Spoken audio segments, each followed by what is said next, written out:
अभिवादन स्वीकार कीजिए ब्रजेश मिश्रा का और आप देखना शुरू कर चुके हैं द डिबेट। बहनों भाइयों, मिल्कीपुर की महाभारत शुरू हो चुकी है। 5 तारीख को वोटिंग, 8 तारीख को काउंटिंग। मिल्कीपुर किसकी मिल्कियत होने जा रहा है, आज डिबेट में इस विषय पर विस्तृत चर्चा करेंगे। बहनों भाइयों, मिल्कीपुर का चुनाव बड़े असाधारण टेम्परेचर पर लड़ा जा रहा है और मिल्कीपुर ने इस बार बहुत कुछ बड़ी इबारत लिखने की ऐसा प्रतीत हो रहा है कि तैयारी कर ली है। क्या होगा मिल्कीपुर में और मिल्कीपुर क्या चाहता है, पिछले 2-3 दिनों में हुए घटनाक्रम पर नज़र रखने की ज़रूरत है।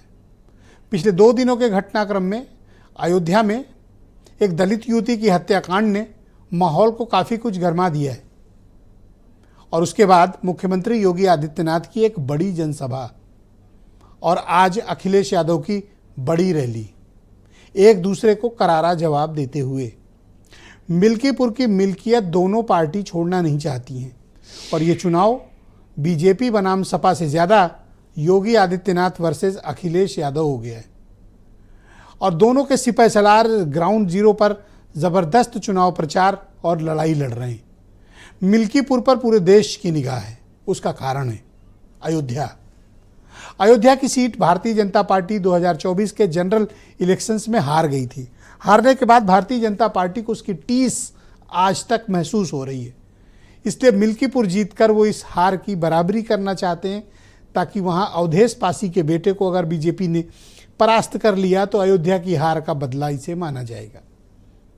क्या बीजेपी ऐसा करने में कामयाब होगी, क्योंकि ये सीट खुद अवधेश पासी के इस्तीफे से रिक्त हुई थी और उनके बेटे समाजवादी पार्टी से अजीत प्रसाद प्रत्याशी हैं। मुख्यमंत्री ने कल एक बड़ी जनसभा की, समाजवादी पार्टी को घेरा, आरोप लगाए और मिल्कीपुर से यह अपेक्षा की कि इस बार उनके प्रत्याशी को जिताकर भेजा जाएगा, क्योंकि अयोध्या में उनकी पार्टी की सरकार ने बहुत काम किया है, ऐसा दावा चीफ मिनिस्टर की तरफ से किया गया। तो आज अखिलेश यादव ने एक बड़ी रैली मिल्कीपुर में की। आज प्रचार का अंतिम दिन था और अखिलेश यादव ने बीजेपी को घेरने में महाकुंभ के मसले पर, सरकार के कामकाज, अयोध्या, इन सब में कोई कमी नहीं की। भीड़ उनमें भी बहुत आई थी। दोनों की रैली जबरदस्त हुई है, यानी टक्कर भी उतनी ही करारी है। अब 2 दिनों का डेवलपमेंट में जाएं तो कल आप सब ने एक वीडियो देखा होगा, निश्चित देखा होगा, कि अयोध्या के सांसद अवधेश पासी फूट फूट कर रो रहे हैं, बच्चों की तरह रो रहे हैं। प्रेस कॉन्फ्रेंस में, ओपन प्रेस कॉन्फ्रेंस में उनका ये रोने का वीडियो पूरे देश भर की मीडिया में वायरल हुआ। लोगों ने पूछा क्या हुआ, तो अवधेश पासी ने रोते हुए कहा, अयोध्या में एक दलित युवती की बड़ी निर्ममता के साथ ब्रूटली हत्या कर दी गई, आंखें निकाल ली गई, हाथ तोड़ दिया गया, न जाने क्या क्या। खैर आज उसके हत्यारों को गिरफ्तार कर लिया गया है, लेकिन कल अवधेश पासी ने इसको पूरे दिन मुद्दा बनाया और पूरी मीडिया में उछाए रहे। तो मुख्यमंत्री ने एक वर्ड इस्तेमाल किया था कि कुत्ते की पूंछ कभी सीधी नहीं हो सकती, ऐसा वो समाजवादी पार्टी के बारे में कह रहे थे, तंज कस रहे थे। तो आज अवधेश पासी ने अखिलेश यादव की रैली में उसे अपने ऊपर ओढ़ लिया और कहा मुझे कुत्ता कहा जा रहा है। अवधेश पासी के इस व्यवहार और इस रूप ने पिछले 2 दिनों में उनकी कम्युनिटी में उनकी स्वीकार्यता को बढ़ा दिया है। तमाम लोग इसे नाटक भी कहेंगे, नौटंकी भी कहेंगे, या सीन क्रिएट करना भी कह सकते हैं, या पॉलिटिकल स्टंट भी कह सकते हैं, लेकिन अपनी कम्युनिटी में उन्होंने एक सिंपैथी गेन कर ली है और वो सिंपैथी उनको दिख रही है। इसीलिए आज स्टेज पे दूसरी बार रोए। रोने से इस देश में बड़ी बेचारगी वाली स्थिति मानी जाती कि अरे बहुत अच्छे आदमी हैं, देखो रो रहे हैं। रोना इस देश में एक राजनीतिक कौशल है और ऐसा लगता है कि उस कौशल में अवधेश प्रसाद दूसरों से बहुत आगे हैं, इसलिए 2 दिन रोकर उन्होंने मिल्कीपुर के माहौल को तब्दील किया है। इसीलिए शायद मुख्यमंत्री को कहना पड़ा कि ये नौटंकी कर रहे हैं। मिल्कीपुर में अपर कास्ट के मतदाता, ओबीसी कैटेगरी और शेड्यूल कास्ट, इनकी बहुतायत है। कौन किसके साथ वोट करने जा रहा है, कौन जीतने जा रहा है, मुद्दे क्या क्या हैं। आज अखिलेश यादव ने मित्रसेन की फैमिली को भी काफ़ी प्रेज़ किया, तो मित्र सेन और उनका परिवार मिल्कीपुर में कितना प्रभाव रखता है और वो कितने वोट दिला पाएगा या जुड़वा पाएगा या नहीं, ये भी एक बड़ा विषय है देखने के लिए। तो मिल्कीपुर से ये तय हो जाएगा कि 27 के पहले का ये एक बहुत बड़ा मुकाबला है। तो इसमें कौन जीतेगा कौन हारेगा, इस पर चर्चा होगी। कुछ बयान सुनिए आप। ये वही समाजवादी पार्टी है जो बहराइच में महाराज सुहेल देव के विजय स्मारक का विरोध करती है। ये कहती है नहीं, गांधी का वहां होना चाहिए। इनको गांधी और पाजी प्यारे हैं। इनको इसी मिल्कीपुर का मोइन खान प्यारा है। मिल्कीपुर का चुनाव भी आज राष्ट्रवाद बनाम परिवारवाद का चुनाव बन गया है। ये चुनाव जनता बनाम शासन होने जा रहा है। ये चुनाव मतदाताओं में और प्रशासन के बीच में चुनाव होने जा रहा है। ये चुनाव नहीं, चुनौती है। ये पहले मुख्यमंत्री हैं जो सच्चाई को स्वीकार नहीं कर रहे हैं। तो बहनों भाइयों, आज की इस परिचर्चा को शुरू करते हैं। मेरे साथ संजय चौधरी हैं, भारतीय जनता पार्टी के प्रवक्ता, मनोज काका समाजवादी पार्टी से हैं, इंदु भूषण पांडे जाने माने पत्रकार हैं, मिल्कीपुर से हमें ज्वाइन कर रहे हैं, वीरेंद्र सिंह जी हमारे स्टेट हेड। शुक्रिया, धन्यवाद आप सभी का। संजय चौधरी जी, कार्यक्रम की शुरुआत आपसे। मिल्कीपुर में आज अखिलेश यादव की पार्टी ने और खुद अखिलेश यादव ने बड़े गंभीर आरोप लगाए हैं कि सेटिंग गेटिंग और अधिकारियों के दबाव के चलते आप मिल्कीपुर के चुनाव को प्रभावित करने की कोशिश कर रहे हैं। देखिए, अखिलेश यादव जी तो हमेशा से ही इस प्रकार के आरोप लगाते रहते हैं। जब भी, जहां भी, जैसे भी, जितना भी उनको मौका मिलता है, हमेशा वो अधिकारियों के इस प्रकार के उपयोग की बात करते हैं और फिर कहते हैं कि उत्तर प्रदेश के अंदर अधिकारी ही सरकार चलाते हैं और उसके बाद कहते हैं कि अधिकारी नेताओं के आधार पर बात करते हैं। लेकिन जिस क्षेत्र की बात हो रही है, मैं कल शाम को ही मिल्कीपुर से लौट कर आया हूं और उन स्थानों पर मुझे जाने का मौका मिला, गांव की चौपालों पे जाने का मौका मिला और वहां की स्थिति को देखकर मैं निश्चित रूप से कह सकता हूं कि भारतीय जनता पार्टी इस बार एक बहुत बड़े अंतर से मिल्कीपुर को जीतने जा रही है। देखिए, मिल्कीपुर और बगल में कटहरी का चुनाव लगभग एक जैसा था। कटहरी में भारतीय जनता पार्टी की स्थिति और ज्यादा ठीक नहीं थी, लेकिन हमने ये जाना है कि मिल्कीपुर में भारतीय जनता पार्टी इसके पहले का चुनाव जीत चुकी है और लगभग 24,000 वोटों से जीती।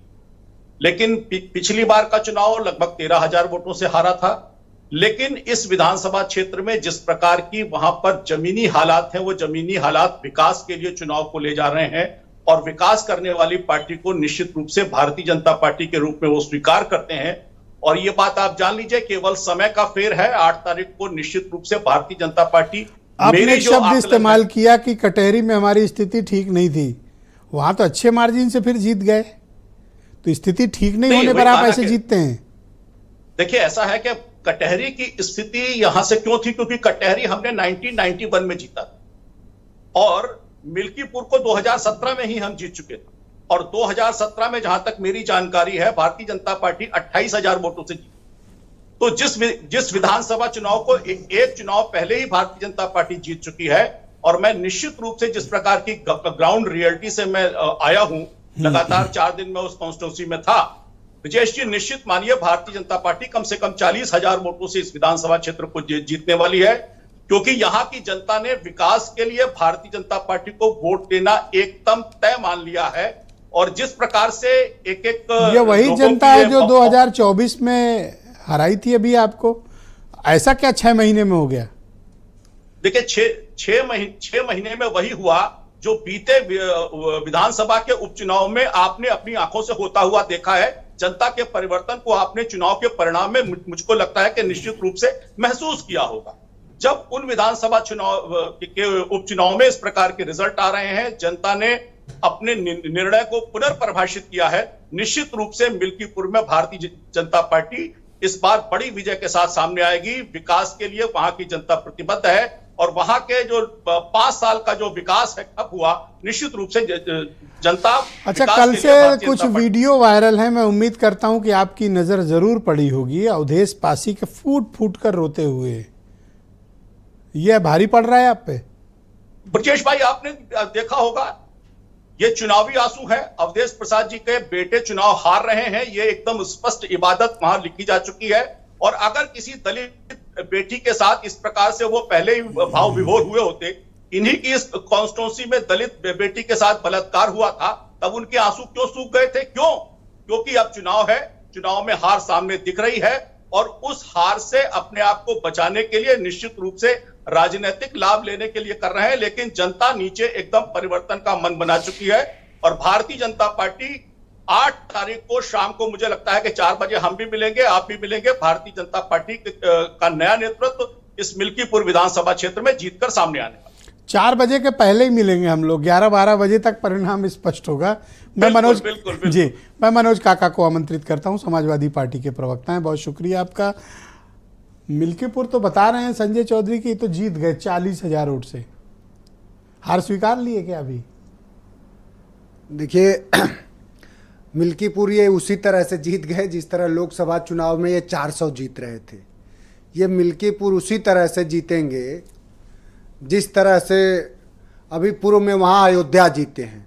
और अभी अयोध्या की हार का आलम यह है कि पूरे देश की इनकी जीत, और जैसे ही इनको याद आता है कि अयोध्या हार गए, वैसे इनकी नीयत खराब हो जाती है। सवाल मिल्कीपुर के लोग तो जानते होंगे, मिल्कीपुर के जिस सांसद ने अभी कल जिस तरह से उन्होंने अपने करुणा जाहिर करी है, वो अपने बेटे के जिताने के लिए कोई करुणा और कोई अपनी वेदना नहीं आप सबके समक्ष रख रहे थे। देखिए देखिए, ये घड़ियाली आंसू देखिए, ये देखिए, नहीं हंस रहे हैं, ये हंस रहे हैं। देखिए, यही है, आप ये देश पूरा देखे कि एक दलित की बेटी का बलात्कार होगा, उसके करुणा में, उसके भाव में। संजय भाई प्लीज, पहला राउंड है संजय भाई, पहला राउंड, दरिंदे, पहला राउंड। भारतीय जनता पार्टी के घटिया लोग हंसेंगे, ये पूरा देश देखे कि किसी दलित की बेटी का जब बलात्कार होगा उसकी बात कोई करेगा और उसके पीड़ा के साथ कोई खड़ा होगा, तो ये मिल्कीपुर के लोग देख रहे हैं कि भारतीय जनता पार्टी के दरिंदे हंसेंगे। ये देखिए, ये लोकाचार है इनका। अरे शर्म से डूब मरो, किसी की बेटी का बलात्कार होगा और हंसोगे। अरे किसी के बेटी का बलात्कार होगा और हंसोगे, तुम्हें शर्म आती है कि नहीं आती? तुम्हारे घर बहन बेटियां हैं कि नहीं है? अरे क्या कर रहे हो, क्या कर रहे हो? एक बेटी के साथ इतना बर्बर जघन्य अपराध हुआ, उसके जननांगों तक में डंडे डाल दिए गए, कैसे हंस रहे हो? अरे व्यक्ति हो भी कि नहीं? कौन हंसा? मनुष्यता है तुमने कि पशुता है? तुममें मनुष्यता है कि पशुता है, यह बताओ। तुम किसी तरह का तो मानवीय व्यवहार व्यवहारित करते यार। अरे पशुता दिख रही है तुम्हारे चेहरे में, तुम्हारे चेहरे में पशुता दिख रही है, पशुता तुम्हारे चेहरे में पशुता दिख रही है, मानवीय व्यवहार ही नहीं दिख रहा। मैं एक बेटी के साथ बर्बर व्यवहार हुआ, उस पर मैं बात कर रहा था और किस तरह से आप फंसे हो? क्या बीएचयू के बीएचयू में जो एक बेटी के साथ हुआ उस दरिंदे पे नहीं हंस रहे हो? क्या बात कर रहे हो? तुम्हें शर्म आनी चाहिए। ये वही लोग हैं जो हाथरस में एक बेटी को एक सेकंड रुकिए, वापिस आइए संजय भाई, रुकिए। संजय चौधरी जी प्लीज, और आप भी मुद्दे पर आइए और हम लोग 1 to 1 पहला राउंड है, आप लोग क्यों नियम तोड़ रहे हो? हमेशा से इस डिबेट का एक सिद्धांत रहा है कि पहले राउंड में टोका टाकी नहीं होती। आप बोलिए अपनी बात। देखिए, आपके सिद्धांतों के साथ कभी हम लोगों ने खिलवाड़ नहीं करा है। और क्या आप पूरा देश, आपके चैनल को, भले प्रादेशिक चैनल है, हम लोग जहां भी जाते पहचान है आपकी। आज लोगों ने क्या देखा होगा कि एक साधारण समाजवादी पार्टी का एक कार्यकर्ता, एक बेटी के, वो दलित बेटी जिसके बर्बरता इतनी जघन्य हुई कि जघन्यता करने के बाद, उसका बलात्कार करने के बाद उसके प्राइवेट अंगों तक में डंडे और राड डाले गए, उससे द्रवित होने के बजाय भारतीय जनता पार्टी का दरिंदा और भारतीय जनता पार्टी के लोग हंस रहे थे। और जो व्यक्ति दलित समुदाय का जो ये कह रहे थे, अब वो कितनी सही बात कहे कि अगर हम अपने पुलिस ने गिरफ्तारी कर ली, अरेस्ट हो गए, उससे न्याय तो नहीं मिल गया। हत्यारे को गिरफ्तार कर लिया गया, न्याय मिलेगा? हमारे सांसद ने किसी के भी क्षेत्र में अगर किसी बेटी के साथ बर्बरता होगी, अगर जरा सा भी उसमें मानवता होगी, संवेदना होगी, वो बहराइच के कम से कम भेड़ियों की तरह बर्बर नहीं होगा, तो कम से कम वो अगर दुश्मन की भी बेटी होगी, तो मेरे जैसा आदमी तो द्रवित होगा साहब। उस पर आप इसी को मुद्दा बना रहे हैं। नहीं नहीं, यही इकलौता मुद्दा है। सवाल साहब मुद्दा नहीं है, सवाल तो पूरे देश का मुद्दा है ना। कुंभ में क्या हुआ आपने देखा? जो आस्था का, जो लोक का पर्व था, उसमें आज से पहले इस देश में कब हमारे कुंभ में लोगों के शवों को कचरे की तरह उठा के फेंक दिया गया? आप साहब बता दो। योगी आदित्यनाथ जी, इस उत्तर प्रदेश के मुख्यमंत्री जी ने सदन में एक बयान दिया था, कहा था कि मिट्टी में मिला देंगे। उन्होंने हमारे लोक आस्था के पर्व को, उनके श्रद्धालुओं को, उनके कल्पवासियों को मिट्टी में मिला दिया। जी, फोन इस पर देखें सवाल, अपना। इस पर सवाल होना चाहिए साहब, इस पर सवाल होना चाहिए। और सवाल तो मिल्कीपुर में आपके पास मुद्दों की कमी है साहब? मुद्दों की क्या कमी है? मिल्कीपुर में जो नौजवान होगा वो तो देख रहा होगा ना कि 2018 के बाद इस उत्तर प्रदेश में कोई भर्ती क्यों नहीं आई। उत्तर प्रदेश का जो दलित पिछड़ा होगा वो देख रहा होगा कि 69,000 शिक्षक भर्ती आई तो उसमें 22,000 दलितों पिछड़ों का हक किसको दे दिया गया? अखिलेश यादव। आपके पास क्या सबूत है कि आपके पास क्या सबूत है कि वहां पर अधिकारी गड़बड़ कर रहे हैं? ये देखिए, प्रत्यक्ष को प्रमाण की कोई आवश्यकता थोड़ी होती है। 90%, 95% आप एक जाति वर्ग के लोगों को का चयन करेंगे। क्योंकि योगी जी की जो सरकार है, वो योगी जी जो सरकार चला रहे हैं, वो एक स्वजाति मंच चला रहे हैं, और उसी स्वजाति मंच से हर जगह वो भागीदारी तय करते हैं। उसमें सबसे ज्यादा उनके स्वजाति लोग होते हैं, कुछ और उच्च जातियों के लोग होते हैं। हमने तो आंकड़े प्रस्तुत किए ना कि क्यों वहां पुलिस अधिकारियों में 95% सिर्फ सवर्ण जाति के लोग हैं, क्यों वहां के एडमिनिस्ट्रेशन में ऐसे लोग हैं, क्यों वहां ऐसा क्या हुआ कि वहां जितने भी बीएलए थे उनको हटा दिया गया। आप पीडीए का मुद्दा उठा रहे थे, पिछला उपचुनाव अभी देखा है, 9 में से 7 सीटें बीजेपी जीती है। भारतीय और आपके लिए अपनी सीटों पर बड़ी मुश्किल हो गई थी, मार्जिन सबकी बहुत बुरी तरह नीचे आई थी। अगर चुनाव में आपने ये देखा तो उसी चुनाव में भारत के लोकतांत्रिक इतिहास में ये भी देखा कि योगी आदित्यनाथ जी के जो स्वपोषित जो उनके सिपाही थे, वो लोगों के सरों पे बंदूक रख के ये कह रहे थे कि तुम्हें मतदान अपना नहीं करना। तो मिल्कीपुर के लिए तैयार हैं आप लोग? मिल्कीपुर में समाजवादी पार्टी तैयार है। और जो फिर न शिकायत करना कि बंदूक लगा दी। भारतीय जनता पार्टी, देखिए, समाजवादी लोग लोकतंत्र के और लोकशाही के संवर्धन के लिए, उसके सुदृढ़ीकरण के लिए, और मैं खत्म कर रहा हूं साहब, और हमारे नेता अखिलेश यादव जी पीडीए समाज के सबल और समृद्धशाली होने के लिए हर तरह का बलिदान देने को तैयार हैं। और हम लोग किसी तरह के तानाशाही से डरने वाले लोग नहीं है। इंदु भूषण पांडे मेरे साथ जुड़े हुए हैं, और मैंने मिल्कीपुर पर जितनी डिबेट की, पांडे जी को मैंने ज़रूर जोड़ा और आज भी उन्हें आमंत्रित किया हुआ है। पांडे जी का मिल्कीपुर, फैज़ाबाद, अयोध्या से बड़ा ताल्लुक़ है और वहाँ की राजनीति से बड़ा वाकिफ़ हैं, और पिछली बार इन्होंने बड़ी ढेरों जानकारियाँ वहाँ की शेयर की थी। पांडे जी, स्वागत। हम लोग हफ्ते भर के बाद मिल रहे हैं, तो 3 डेवलपमेंट हफ्ते भर में हो गए। एक, अवधेश पासी का फूट फूट कर रोना, और उसके पहले एक दलित युवती की हत्या, उसके बाद मुख्यमंत्री की बड़ी रैली, और आज अखिलेश यादव का करारा जवाब। अब क्या माहौल है मिल्कीपुर में? मिल्कीपुर में आज की तारीख में जो माहौल है और दोनों पार्टियों की जो तैयारी है, उसमें ये कहा जा सकता है कि टक्कर बहुत कांटे की है। भाजपा और सपा में टक्कर बहुत कांटे की है। तैयारी दोनों तरफ से है। भाजपा के लिए नाक का बड़ा सवाल ये है, इसलिए कि उसने एक मैसेज दे दिया है कि हम अयोध्या की हार का बदला ले लेंगे इससे। इसलिए अब अगर नहीं जीत पाए तो ये दोहरी मार हो जाएगी पर, तो उनकी नाक का बड़ा सवाल हो गया। और ये सवाल इतना बड़ा हो गया है कि लगातार जब से डिक्लेयर हुआ है चुनाव, 8 मंत्री यहाँ पड़े रात दिन, और बाकी विधायक कितने हैं, सांसद कितने हैं, तो ये सब लगे हुए हैं। योगी आदित्यनाथ जी ने 6 सभाएं की मिल्कीपुर में। अच्छा। और अखिलेश यादव की 1 सभा है। डिंपल यादव का रोड शो भी अब ये एक सभा, अकेली सभा, तो डिंपल यादव की 3 दिन पहले रोड शो हुआ था, लेकिन अखिलेश यादव की पहली सभा आज हुई है, वो आखिरी सभा थी। अब तय ये करेगा कि क्या होने जा रहा है ये 3 तारीख को।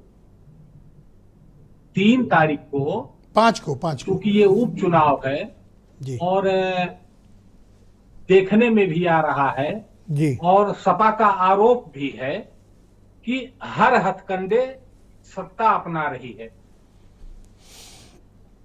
डराना, धमकाना, उलझाना, खरीदना, बांटना, और साथ ही साथ ये है एक जो सार्वजनिक रूप से खुल करके आ गया कि यादव और मुसलमानों के गांव में, मोहल्लों में बीएलओ ने पर्चियां नहीं बांटी।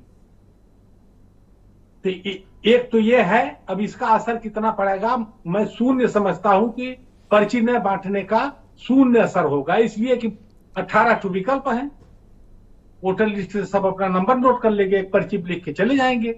लेकिन ये हुआ कि पर्चियां नहीं पहुंची। इसकी शिकायत चुनाव आयोग तक से किया है अखिलेश यादव ने। दूसरा, अब 3 तारीख को क्या होता है, जैसे आशंका ये है और आरोप ये है कि पीडीए के मतदाताओं को पोलिंग स्टेशन तक जाने से ही रोका जाएगा, ये आरोप है। अगर ये उस दिन सही धरातल पर दिखता है तो परिणाम कुछ दूसरा हो सकता है, लेकिन बहुत कुछ मैं कह रहा हूं, आज की तारीख में कांटे की टक्कर है। 3 तारीख को क्या होता है, अच्छा, दो तीन इश्यूज पर चर्चा कर लेते हैं। सबसे पहले आइए वो दलित युवती की जो हत्या हुई, क्या ये मिल्कीपुर में मुद्दा है? दूसरा, अवधेश प्रसाद ने कल प्रेस कॉन्फ्रेंस की, उसमें फूट फूट कर रोए। मूलतः अवधेश प्रसाद या तो नेता हैं और या तो अधिवक्ता हैं। अभिनेता अवधेश प्रसाद कभी नहीं रहे। योगी आदित्यनाथ जी या तो धर्माचार्य हैं, महंत हैं, और या तो मुख्यमंत्री हैं, वो भी एक्टर कभी नहीं रहे। मोदी जी या तो नेता हैं, या तो स्वयं सेवक हैं, या तो प्रधानमंत्री हैं, वो भी कभी एक्टर नहीं रहे। लेकिन हिंदुस्तान ने देखा है इन तीनों को रोते हुए। अभी योगी जी उसमें रोए हैं, महाकुंभ कुंभ हादसे पर रोए हैं। तो योगी जी के रोने का असर पड़ा है, और योगी जी रोने के बाद एक तबके में ट्रोल हुए हैं। वही हालत अवधेश प्रसाद की है। अवधेश प्रसाद जिसके लिए रोए वहां काम हो गया। थोड़ा इसको व्याख्या करो, इसकी व्याख्या, एक मिनट, इसकी व्याख्या करो, उनका काम हो गया। अवधेश प्रसाद दलित वोट के लिए रोए हैं, दलित युवती की निर्मम हत्या पर रोए हैं, और यह दलितों में एक मैसेज वो देने में कामयाब हो गए। अखबार लिखे न लिखे, पासी बटेगा नहीं बटेगा इसके बाद जी, पासी बटेगा या नहीं बटेगा?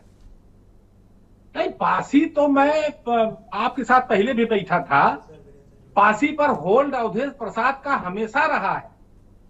अब इसमें कितना भाजपा तोड़ ले जाती है इस पर निर्भर करेगा, और किस विधि से तोड़ ले जाती है इस पर निर्भर करेगा। अवधेश प्रसाद पासी हमेशा, उनका मुकाबला हर चुनाव में पासी से ही हुआ है। ओके, हाँ, ये आप पिछली बार बता रहे थे, ये बड़ा सरप्राइजिंग था हम लोगों के लिए। दूसरी चीज ये है कि कल मुख्यमंत्री की रैली और आज अखिलेश यादव का करारा जवाब, किसकी रैली में ज्यादा करंट दिखा आपको? नहीं, देखिए, बहुत संजीदगी से, चूंकि कल योगी जी की हो गई थी, अब उसमें कुत्ता उत्ता बना दिए थे। ये कोई मुद्दा है? क्योंकि आज अवधेश फिर रोए, कहा हमें कुत्ता कह दिया। पर एक बात मैं मानूंगा, मुद्दों को लपकने में अवधेश पासी दूसरे नेताओं से आगे हैं। बहुत ढंग से इसको अवधेश प्रसाद ही नहीं, अखिलेश जी ने बहुत ढंग से इसको, जैसा आपने कहा कि उन्होंने ओढ़ लिया, तो ये ओढ़ लिया। ओके, मतलब मैंने सही शब्द बोला कि उन्होंने ओढ़ लिया। हाँ, मतदाता या आम जनता यह नहीं पसंद करती कि सियासत में लोग एक दूसरे को गाली गलौज दें। पर वो तो अवधेश पासी के लिए बोले नहीं थे, वो तो उन्होंने तंज कसा था, तो लेकिन इन्होंने ओढ़ लिया अपने वो तो ऊपर पार्टी के लिए, हाँ पार्टी, और लेके नहीं, झंडा दौड़ पड़े कि पार्टी मुझे के लिए कहा, मुझे कहा, मुझे कहा। हाँ बस जैसे मोदी जी ओढ़ लेते हैं, हाँ हाँ हाँ। जब गाली पाते हैं ओढ़ तो लेते आजकल हैं। लग रहा है अवधेश पासी की ट्रेनिंग दिल्ली में ही हो रही है। जी लग रहा है इनकी ट्रेनिंग आजकल दिल्ली में हो रही है। जी बिल्कुल नहीं, वो दिल्ली के नेता हो ही गए। हाँ। वो तो अखिलेश ने आज अपने भाषण में कहा कि ये अयोध्या की महान जनता ने इनको बड़ा नेता बना दिया, हमको बड़ा श्रेय दे दिया। ये तो उन्होंने अपने भाषण में कहा। तो आपके मुताबिक मुकाबला दिलचस्प होगा? हाँ मुकाबला बहुत दिलचस्प होगा। ठीक, वीरेंद्र जी भी हमारे साथ डिबेट में जुड़ चुके हैं और इत्तेफाक से वीरेंद्र जी भी उसी जिले के रहने वाले हैं, तो ये ज़्यादा वहाँ अच्छा फीडबैक और भी देंगे। बताइए भाई वीरेंद्र जी, मिल्कीपुर की मिल्कियत किसे सौंपना चाहते हैं वहाँ के लोग? देखिए, चुनाव तो उपचुनाव है, इससे पहले भी मिल्कीपुर में उपचुनाव हुए हैं और चुनाव के बाद जैसे हालत रहता है विकास और इन सब के नाम पर कोई बहुत ज़्यादा चमत्कार तो हो नहीं जाता। क्षेत्र में 8-10 मंत्री लगते हैं, विधायक लगते हैं, सब लगे हैं कि हम तस्वीर बदल देंगे, लेकिन जैसे आज चुनाव प्रचार समाप्त हुआ, सब अपने अपने रास्ते पे आ गए होंगे वापस घर के। अब वहाँ पर जो प्रत्याशी है वो अपना पार्टी के लोग अपना चुनाव लड़ेंगे। चुनाव काफ़ी रोचक है और कठिन संघर्ष है। भाजपा के लिए उपचुनाव जरूर है लेकिन मैदान खुला नहीं है। ये बहुत अच्छी तरह से लोग जान लें कि पब्लिक दोनों ओर से है, दोनों पार्टियों के समर्थन में है और बीजेपी ये चुनाव 100% जीतेगी या सपा जीतेगी या कह नहीं सकते दोनों लोग। ये चुनाव बहुत कांटे की टक्कर का है और ये भी हो सकता है कि 5000 से ही जीत हार हो जाए, कोई बड़ी चीज नहीं है। लेकिन अभी जो इंद्रभूषण पांडे जी ने कहा कि वैसे नेता नहीं अभिनेता नहीं, लेकिन नेता और अभिनेता ब्रजेश जी ज्यादा अंतर होता नहीं है, बस खाली शब्द के तो अंतर है। नेता दोनों का आगे लगा है ना, खाली आगे से अभी हटगोबा पीछे दोनों जगह नेता है। तो हमने देखा है कि बात तो सही है। घड़ियाली आंसू देखे हैं हमने जो है चुनावी आंसू देखे हैं, हमने नौटंकी वाले भी आंसू देखे हैं, हमने नकली आंसू भी देखे हैं और सच आंसू भी देखे हैं, सच्चाई के आंसू भी है। सच वो तो दुनिया अपने आप जान जाती है कि सच्चाई के आंसू है। तो हर चुनाव में हर जगह पर राजनीतिक लोग जब करते हैं तो लोग समझते हैं उसको, लेकिन ये बहुत साफ है कि इस घटना ने, अयोध्या की इस घटना ने भाजपा को पीछे किया है, समाजवादी पार्टी को इस मामले में बढ़त लेने का अवसर दिया है और एक माहौल पैदा किया है जो कानून व्यवस्था के नाम पर जो बीजेपी वोट मांगती है, जो बीजेपी कहती है, जो मुईद अहमद के लिए कहती है, आज वो उसी पे घिर गई है। और देश प्रसाद बहुत अच्छे वक्ता नहीं है, लेकिन उन्होंने जो जिस तरह से रोए हैं उसका वो बात मैं पांडे जी से सहमत हूं कि वो बात काफी चर्चा में है और इस बात को लेकर परिणाम आएगा तब पता चलेगा इसमें कितनी सच्चाई। पांडे जी ने कहा कि उनको जहां कम्युनिकेट करना था वहां हो गया, बिल्कुल हो गया। लेकिन ब्रजेश जी, मिल्कीपुर में सवर्ण वोट बहुत निर्णायक स्थिति में है। जो ब्राह्मण वर्ग है, क्षत्रिय है, वैश्य है, 1 लाख के लगभग ये वोट है, 1 लाख से ज्यादा। ये लोग किधर वोट करेंगे ये भी जीत हार का बहुत बड़ा फैक्टर बनेगा। और ये चुनाव न तो राष्ट्रवाद के नाम पे है न परिवारवाद के नाम पर है। ये देखिए, उपचुनाव तो वैसे भी सीधे सेटिंग का होता है या फिर सत्ता की ताकत का चुनाव होता है।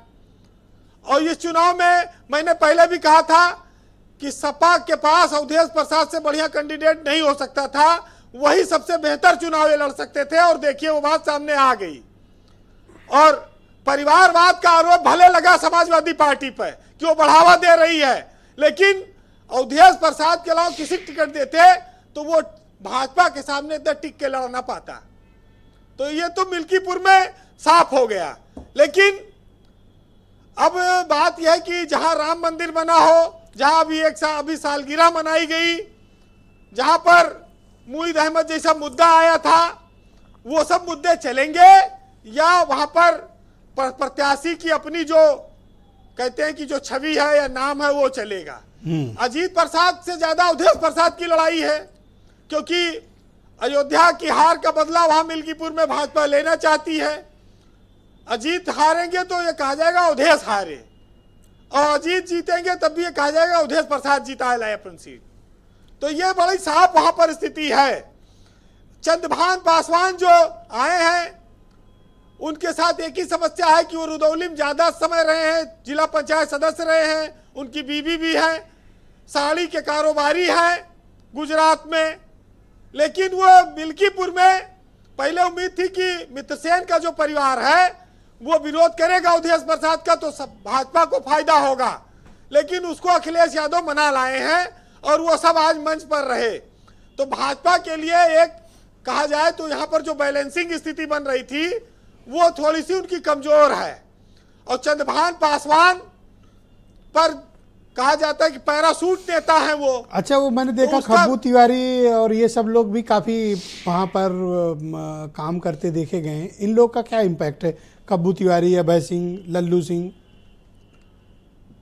देखिए ये सब चुनाव में भाजपा में गए, अपना वोट मांगे चले आए। वोट तो देना जनता, देखिए सवर्ण मतदाताओं में बहुत ज्यादा कोई प्रभाव डालने वाली स्थिति नहीं है।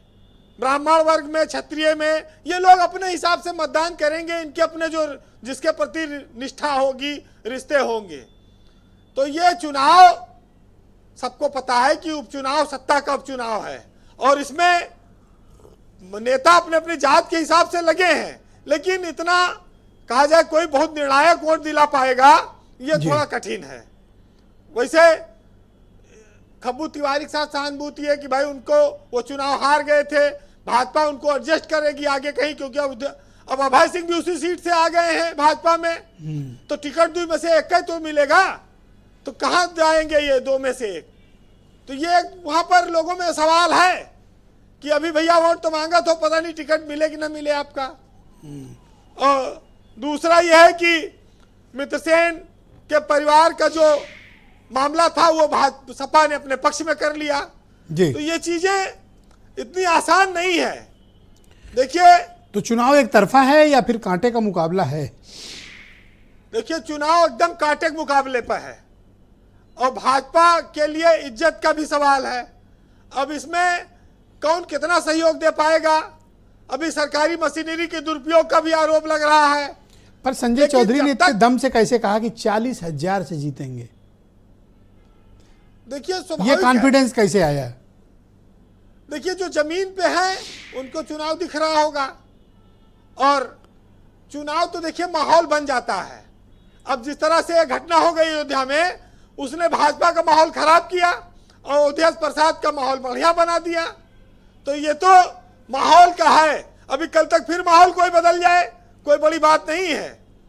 लेकिन इतना जरूर है कि चुनाव, उपचुनाव में खास तौर से पुलिस, कोटेदार, प्रधान ये सब बड़ी महत्वपूर्ण भूमिका निभाते हैं। अब इनका रात का दौर शुरू हो गया है। आने वाले 24 घंटे में चुनाव में क्या तस्वीर बदलेगी ये आपको 5 तारीख को सवेरे पता चल जाएगा। बस आज और कल कत्ल की रात है। फिलहाल जी, कंप्लीट आज करें। फैजाबाद के मशहूर शायर हैं रफीक सदानी साहब, उनका शेर पढ़ना जरूरी है। थोड़ा लंबा है लेकिन मजा आएगा। खद्दर जियो बहादुर खद्दर धारी, क्योंकि चुनाव का मौका है, इस पे पढ़ा जाना चाहिए कि ई महंगाई, ई बेकारी और नफरत की फैली बीमारी, और दुखी रहा जनता बेचारी, और बिकी जात भाई लोटा थारी, और जियो बहादुर खद्दर धारी, और धूमिल भाई गांधी के खादी, पहिरे लागे अवसरवादी, और या तो पहिरे बड़े प्रचारी, और देश का लूटो बारी बारी, जियो बहादुर खद्दर धारी। तनके गोरा मनके काला, मंदिर मस्जिद के नाम पे चंदा, और सबसे बढ़िया तोहरा धंधा, ना तो नमाजी ना तो पुजारी, जियो बहादुर खद्दर धारी। बहुत शुक्रिया वीरेन जी, बहुत बहुत धन्यवाद। जनता के मन की ओपिनियंस को हम सब लोगों तक इस तरह से पहुंचाने के लिए आपका बहुत शुक्रिया। बहन भाइयों, आज हम मिल्कीपुर पर चर्चा कर रहे हैं। वहाँ पर 5 तारीख को वोटिंग है। 5 फरवरी को यानी परसों, और 8 तारीख को वहाँ पर काउंटिंग होने जा रही है। अवधेश पासी जो सांसद हैं फैजाबाद के, उनके विधानसभा से इस्तीफा देने के बाद ये सीट रिक्त हुई है। कल मुख्यमंत्री योगी आदित्यनाथ ने वहाँ पर एक बड़ी रैली की और आज अखिलेश यादव ने भी बड़ी रैली की है। मिल्कीपुर में कौन जीतेगा, आज हम इस विषय पर चर्चा करने वाले हैं, चर्चा कर रहे हैं। संजय चौधरी मेरे साथ मौजूद हैं, उत्तर प्रदेश में बीजेपी के प्रवक्ता हैं। संजय जी, जिस तरह का वहाँ पर मुद्दे बन रहे हैं मिल्कीपुर में, ख़ास तौर पर उन मुद्दों का पर ये दलित युवती की हत्या वाला जो मुद्दा है, जो भी पांडे जी भी रेज कर रहे थे, उनका ये कहना है कि अवधेश पासी को जो कम्युनिकेट करना था वो कर ले गए। क्या आप भी ऐसा महसूस करते हैं कि वो अपने वर्ग के मतदाताओं को प्रभावित करने में कामयाब हुए हैं, या फिर आपके पास इसकी कोई काट है? ब्रजेश भाई, जब एक ही व्यक्ति एक ही तरह की घटना पर अलग अलग समय पर अलग अलग रिएक्ट करता है, तो आप जान लीजिए कि वो व्यक्ति स्वाभाविक रूप से रिएक्ट नहीं कर रहा है। क्या कारण है कि इसके पहले एक दलित युवती के साथ बलात्कार होता है और अवधेश प्रसाद के आंखों के आंसू सूख जाते हैं और जीभ उनकी हलक से बाहर नहीं निकलती। क्यों नहीं निकलती? इसका भी तो कोई कारण होगा ना। जब अब जनता वो नहीं है कि जिसको आप आंख से आंसू निकाल के दिखा दीजिए और जनता आपके हिसाब से बह जाए। और दूसरी बात, क्योंकि मैं उस कॉन्स्टिट्यूंसी में 4 दिन रह के आया हूं और यहां 2 व्यक्ति ऐसे बैठे हैं जो उस कॉन्स्टिट्यूंसी को बहुत बेहतर जानते हैं। मैं 2 गांव का नाम जरूर लेना चाहूंगा, एक तरियावा और दूसरा खियारन। इन दोनों गांव में जो ब्लॉक वो हैं, वहां के ग्राम प्रधान वो यादव हैं। हमारे साथ जो गए थे वो वहां के पूर्व ब्लॉक प्रमुख थे।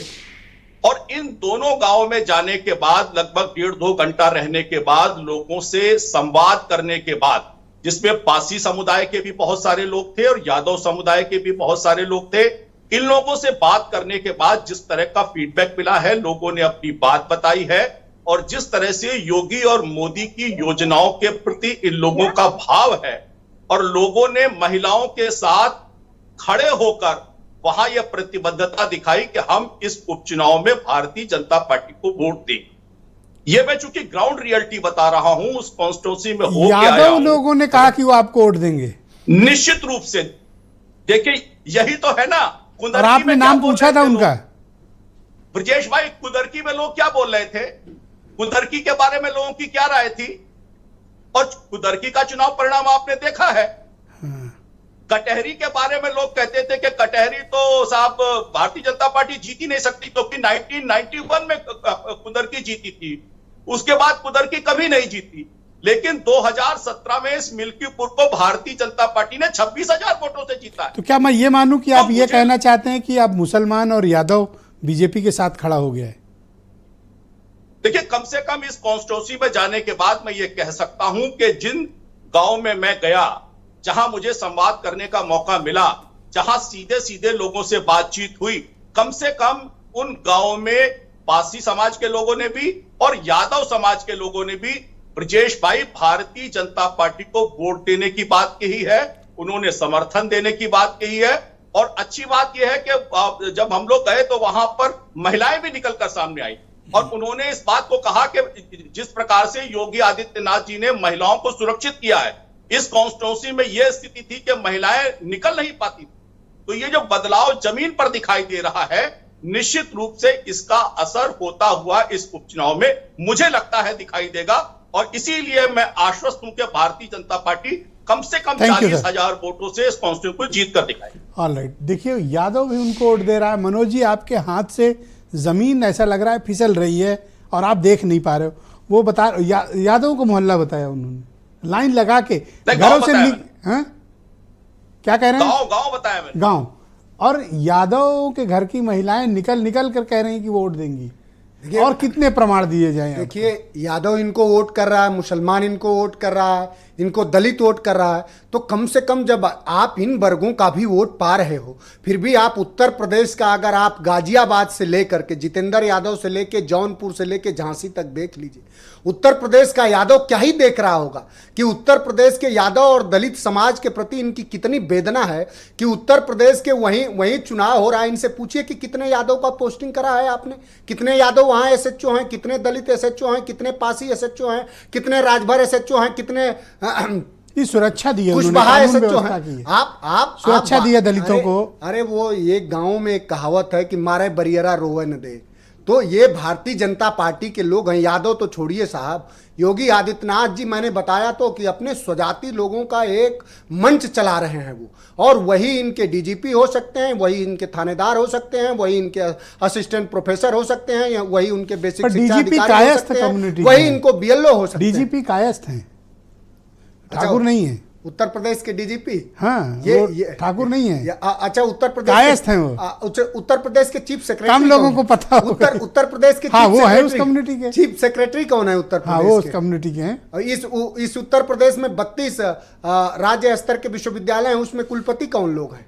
अभी बांदा में चयन हुआ। मुख्यमंत्री जी से पूछिए कि वहीं पे थानों में कौन लोग हैं, उन थानों में पाल समाज के क्यों नहीं है, पासी पर अभी पांडे जी कह रहे थे कि सवर्णों का जो वोटिंग पैटर्न है उसमें बहुत कुछ आपके लिए उम्मीद कम है। मिल्कीपुर का जो चुनाव है, देखिए जो प्रगतिशील सोच का सवर्ण है वो भी हमारे साथ है। कौन सवर्ण नहीं चाहता है कि उनके बच्चों को हिंदू मुसलमान वाला दंगा और नफरत न मिलकर के उनके बच्चों को रोजगार मिले, उनके बच्चों के हाथों में अखिलेश यादव जी के समावेशी विकास का लैपटॉप जाए, उनके बच्चे अगर कहीं, माननीय अखिलेश यादव जी ने कहा कि इकाना जैसे स्टेडियम अयोध्या में बनेगा, और उन्होंने वादा किया। इस देश में ऐसे पहले राजनीतिक व्यक्ति हैं जिनके हर बयान उनके कर्मों तक जाते हैं, वो कभी अपने बयानों से पीछे नहीं हटते। अखिलेश यादव जी, उन्होंने कहा कि उत्तर प्रदेश में जब 2027 में समाजवादियों की सरकार बनेगी तो दुनिया का सबसे बेहतरीन अगर शहर कोई निर्माण किया जाएगा। एक सेकंड रुक जाएं, मोदी जी, अरे हंस इसलिए रहे, सुनिए, हंस ले लेते हैं। मैं एक बात करके साहब सुन लो। एक बात है कि आइए महसूस करिए जिंदगी के ताप को, मैं वंचितों की गली में ले चलूंगा आपको, और जिस गली में भूखमरी की यातना से ऊब कर अब मर गई बुधिया बेचारी एक कुएं में डूब कर। तो वो लोग जो हमेशा दलितों पिछड़ों, और वो हंसते ही हैं, जो राम रहीम के पूजक हो, जो आसाराम के पूजक हो, वो हंसेंगे। आप बड़े अनुशासित प्रवक्ता हैं और आप बात मानते हैं मेरी। ओके संजय जी, 20 सेकंड दे पाऊंगा इंटरवेंशन के लिए, केवल बोलिए। ब्रजेश भाई, राजनीति में सर्वोच्च 4 पद, लोकसभा, राज्यसभा, विधानसभा, विधान परिषद, इन चारों में समाजवादी पार्टी ने नेतृत्व किसको दिया, किस जाति को दिया? 4 में से 3। और यहां भाषण दे रहे हैं कि हम सबको देंगे। जो बांटने के लिए अपने घर के अलावा किसी को दे नहीं पाते, वो राजनीति पर भाषण करेंगे। इसीलिए मैं कहता हूं कि समाजवादी पार्टी कहे चाहे जो कुछ, लेकिन जनता उसकी रियलिटी को समझ चुकी है। इसीलिए जब जमीन पर उतरिए, और जमीन पर उतरकर जब सीधा संवाद कीजिए, तो जनता बदलाव के साथ भारतीय जनता पार्टी के विकास के लिए खड़ी हो गई है, और निश्चित रूप से चुनाव के परिणाम में दिखाई देगी। ओके, ऑलराइट, 60 सेकंड आपको। वो ठीक बात कहा उन्होंने कि जब जमीन पे उतरेंगे तो उत्तर प्रदेश के थानों में जाएंगे, जब कहेंगे कि आपके घर का कोई दिवंगत हो गया, कोई मर गया, तो वहां आपकी जाति पूछी जाएगी। जब आप जमीन पर उतरेंगे, उन्होंने ठीक कहा कि जमीन पर उतरेंगे, महाकुंभ का वैभव आपको टीवियों पर तो दिखेगा, लेकिन आप जमीन पे उतरेंगे तो पता चलेगा कि जो मुख्यमंत्री 34 करोड़ लोगों को गिन पाए, वो 28 और 29 की रात में मौत के मुंह में समा गए लोगों को अभी गिन नहीं पाए, बल्कि उन लोगों को इस तरह लौटा दिया जा रहा है। लास्ट में टाइम दूंगा संजय, जो लोग अपने लोगों को खो गए। 1500 लोग आज भी लापता हैं, दैनिक भास्कर के और आपके भी लोगों की रिपोर्ट। बहुत शुक्रिया। जो मुख्यमंत्री अपने मरने के नागरिकों पर भी मरमाहत न हो पाए, जो सरकार मरमाहत न हो जाए, बल्कि राक्षसी अट्टहास करे, हंसी उड़ाए, और वो उनसे आप किसी तरह की संवेदना और करुणा की उम्मीद करेंगे। पूरा उत्तर प्रदेश का दलित तबका और पीड़ित समाज ये जान रहा है पांडे जी को कि उसके उत्थान का एक रास्ता है अखिलेश यादव जी की पीडीएफ से उदाहरण, और उसके साथ खड़ा है। और जिस तरह से साहब अयोध्या हारे, मैं खत्म कर रहा हूं, अरे हो गया, बस बंद कर। पूर्वी साहब बुरी तरह हारेंगे, दिल्ली हारेंगे, और इनकी जमीन पे हालात ये है कि भारतीय जनता पार्टी के नेता प्रवक्ता बिना सुरक्षा के जमीन पर जा नहीं सकते। Thank you sir. ये आपसे पांडे जी को लाइए। पांडे जी ये बताइए, और फिर अपील करूंगा कि महाकुंभ के मृतकों को और खोए लोगों की लिस्ट योगी आदित्यनाथ जी और सरकार कब जारी करेगी। इतना डिसिप्लिन होना चाहिए कि अब मैंने रोक दिया तो रुक भी जाइए। पांडे जी को स्क्रीन पे ले जाए। पांडे जी ये बताइए, ये कह रहे हैं पीडीए मुद्दा है, वो कह रहे हैं कि नहीं साहब हम तो समावेशी राजनीति करते हैं। क्या पिछड़ा, दलित, अल्पसंख्यक और सवर्ण मतदाता ये कोई मुद्दा है? जातिवाद चल रहा है मिल्कीपुर में, या फिर विकास पर, राष्ट्रवाद पर, या पीडीए पर वोट करेगा, या अखिलेश यादव के वायदों पर करेगा, या मुख्यमंत्री ने 6 रैलियां करके जो कमिटमेंट किए हैं उस पर वोट करेगा? जातिवाद 100% मुद्दा है और रहता ही। मैं एक नई चीज आपको बता रहा हूं। भाजपा ने सबसे बड़ा जो एक छोड़ा है इसमें कि अयोध्या की हार का बदला ले लीजिए, अयोध्या की पराजय का बदला लेना, यह फैलाया जा रहा है मतदाताओं को। अयोध्या की पराजय का बदला कौन लेगा? यादव लेगा, मुसलमान लेगा, दलित लेगा। और दूसरी बात मैं कह रहा हूं कि 92 में विवादित ढांचा ढाने के बाद भाजपा ने जब भी राम मंदिर अयोध्या को भुनाने की कोशिश की है वह उसमें फेल हुई। नंबर एक, सुप्रीम कोर्ट से जजमेंट आने के बाद राम मंदिर का भूमि पूजन किया प्रधानमंत्री ने। उसके बाद उत्तर प्रदेश के चुनाव हुए, योगी जी की सीटें, भाजपा की सीटें कम हुई कि नहीं आप बताइए। उसके बाद नगर निगम बनाया था योगी जी ने, अपने पहले टर्म में नगर निगम अयोध्या को बना दिया था, अयोध्या जिला बना दिया था, अयोध्या मंडल बना दिया था। नगर निगम का जो चुनाव हुआ दोबारा भूमि पूजन के बाद राम मंदिर के, बहुमत खो दिया भाजपा ने नगर निगम में। राम जन्मभूमि मंदिर के वार्ड में भाजपा हार गई, निर्दल मुसलमान जीत गया।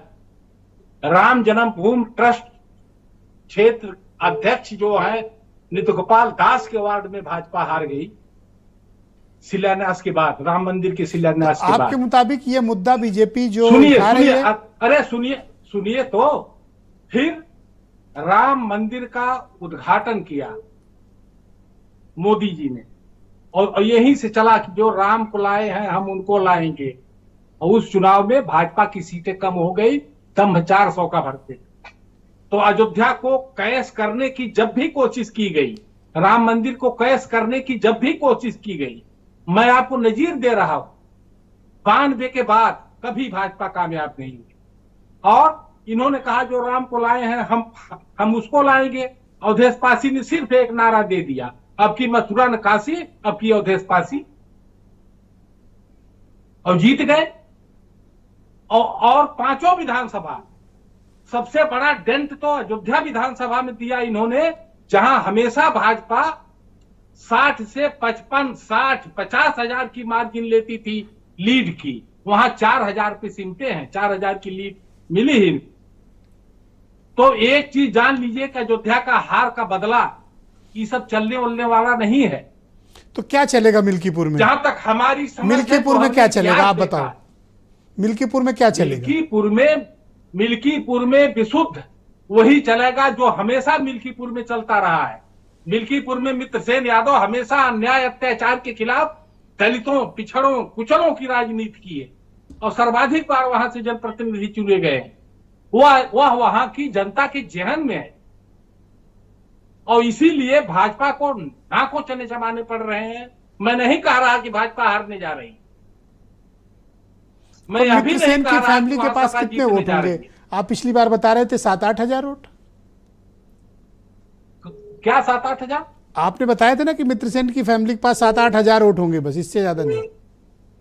नहीं, मित्रसेन के वो लड़के जो डीआईजी थे, रिटायर हुए थे, वो लड़े थे, वो 7-8 हजार पाए थे। ओके, वो पाए थे।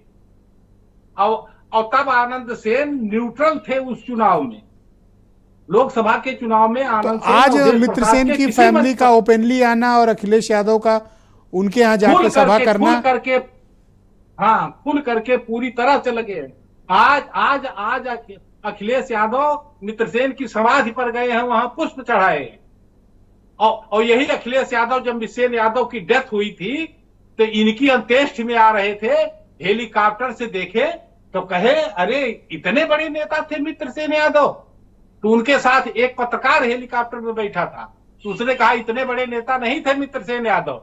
मित्रसेन यादव सपा में नए आए होते तो मित्रसेन यादव मुलायम सिंह से बड़े नेता थे कम्युनिस्ट में जब थे।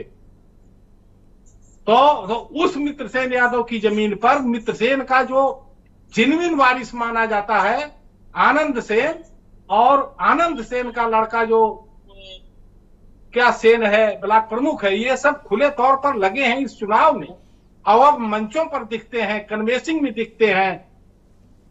तो फिर कैसे बीजेपी वाले दावा कर रहे हैं कि आप देखिए संजय जी भाई तो बैठे ही तो कह रहे हैं यादवों के गांव में गए थे और क्या माहौल था वहां पे।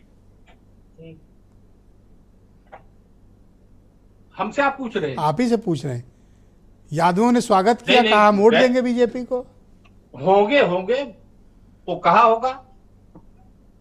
होगा गए आपको होंगे क्यों और विश्वास सब नहीं हो यादव रहा? आप ऐसे क्यों इनके सिला साथ- रहे हैं? ऐसा लग रहा है आप विश्वास नहीं कर पा रहे हैं। भाई हम क्यों कहें कि वो झूठ बोल रहे हैं? अच्छा ठीक है। हम क्यों कहें? वो जिम्मेदार आदमी है, एक पार्टी के प्रवक्ता हैं और बता रहे हैं कि सब यादव मुसलमान उनको वोट दे रहा है, तो हम क्यों कहें कि वो झूठ बोल रहे हैं? पांडे जी बहुत शुक्रिया। हमसे आप- पूछिए कि आप हम बड़े क्या देख रहे इंटरेस्टिंग हैं, क्या जर्नलिस्ट समझ रहे हैं। हैं। और हमारे साथ 5 तारीख को और 8 तारीख को भी रहिएगा। आपने बड़ी मतलब यादवों रोचक- ने पूछा नहीं इनसे कि बहुत इतना धन्यवाद। फेक इनकाउंटर थैंक यू यादवों सर, का बहुत करा बहुत दिया, शुक्रिया किस सर। मुंह से आए हो सर समय यादवों समाप्त का हो गया। खून इतना जल्दी बहुत बहुत सूख थोड़ी शुक्रिया गया होगा। आप सभी का बहुत धन्यवाद मेरे साथ इस परिचर्चा का हिस्सा बनने के लिए। और बहन भाइयों आप सबका भी बहुत शुक्रिया है इस कार्यक्रम को देखने के लिए। 5 तारीख को वोटिंग के दिन पूरे समय हम आपको मिल्कीपुर और दिल्ली का चुनाव दिखाएंगे और 8 तारीख को काउंटिंग दिखाएंगे।